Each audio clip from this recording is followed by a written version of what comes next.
తెలంగాణలో సంచలనం సృష్టించిన గొర్రెల స్కామ్ కేసులో కాంట్రాక్టర్ మొయినుద్దీన్ను ఏసీబీ అధికారులు అరెస్ట్ చేశారు. ఏసీబీ కేసులో నమోదు తర్వాత దుబాయ్ పారిపోయిన కాంట్రాక్టర్ మొయినుద్దీన్ తాజాగా దుబాయ్ నుంచి హైదరాబాద్ తిరిగి రావడంతో అరెస్ట్ చేశారు. ఎయిర్పోర్ట్లో ఇమిగ్రేషన్ అధికారుల సహాయంతో మొయినుద్దీన్ అదుపులోకి తీసుకున్నారు.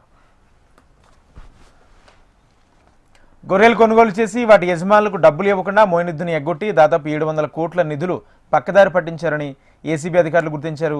ఈ కేసులో పశు సంవర్ధక శాఖ అధికారులతో పాటు మొత్తం 17 మందిని అరెస్ట్ చేసిన ఏసీబీ తాజాగా ప్రధాన నిందితుడిగా ఉన్న మొయినుద్దీన్ను అదుపులోకి తీసుకున్నారు.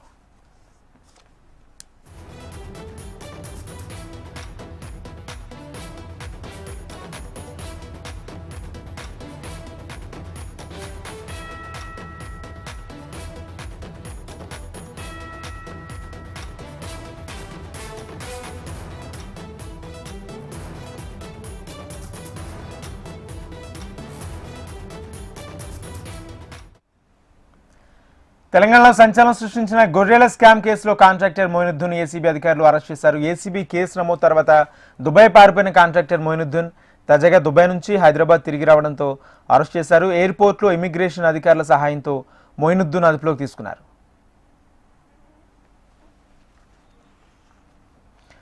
గొర్రెలు కొనుగోలు చేసి వాటి యజమానులకు డబ్బులు ఇవ్వకుండా మొయినుద్దీన్ ఎగ్గొట్టి దాదాపు 700 కోట్లు నిధులు పక్కదారి పట్టించారని ఏసీబీ అధికారులు గుర్తించారు. ఈ కేసులో పశుసంవర్ధక శాఖ అధికారులతో పాటు మొత్తం 17 మందిని అరెస్ట్ చేశారు. తాజాగా ప్రధాన నిందితుడిగా ఉన్న మొయినుద్దీన్ను అదుపులోకి తీసుకున్నారు. ఇదే అంశానికి సంబంధించి పూర్తి సమాచారం హైదరాబాద్ బ్యూరో చీఫ్ రమణ అందిస్తారు. రమణ,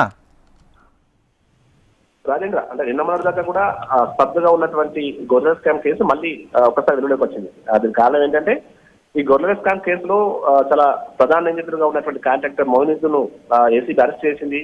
అంటే ఎప్పుడైతే కేసు నమోదైందో ఆ తర్వాత ఆయన దుబాయ్ వెళ్ళిపోయాడు. దుబాయ్ లో ఆశ్రయం తీసుకుంటున్నాడు. అయితే ఎప్పుడైతే నిన్న నగరానికి చేరుకున్న వెంటనే ఇమిగ్రేషన్ అధికారుల ద్వారా సమాచారం అనుకున్న ఏసీబీ అధికారులు వెంటనే అతని అదుపులోకి తీసుకోవడమే కాకుండా అతని నివాసంలో మిగతా అతనికి సంబంధించిన బంధువుల నివాసంలో కూడా సోదాలు కొనసాగించారు. అతన్ని అదుపులోకి తీసుకుని ప్రస్తుతం అయితే ఇంకా విచారణ చేస్తూ ఉన్నారు. అతని రిమాండ్ కూడా తరలించేందుకు ప్రస్తుతం ఏర్పాట్లు అయితే చేస్తున్నారు.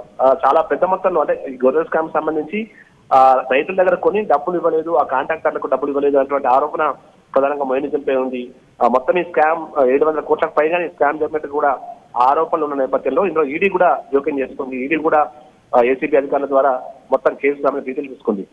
ఇట్లా ఇటు ఏసీబీ మరోవైపు ఈడీ రెండు కూడా ప్రస్తుతం ఈ కేసు సీరియస్ గా ఫోకస్ పెట్టారు. అయితే ఇప్పుడు మొయినుద్దీన్ అరెస్ట్ తో ఈ కేసు కొంత కొత్త వంపు జరిగినట్టుగా భావించాల్సి ఉంటుంది. ఎందుకంటే ఇంకా మిగతా నిందితులకు సంబంధించిన వివరాలు అంటే ప్రభుత్వ పెద్దల జోక్యం సంబంధించి కావచ్చు, మిగతా వివరాలన్నీ కూడా రాబట్టేందుకు ప్రస్తుతం ఏసీబీ అధికారులు ప్రయత్నం చేసే అవకాశం అయితే ఉంది.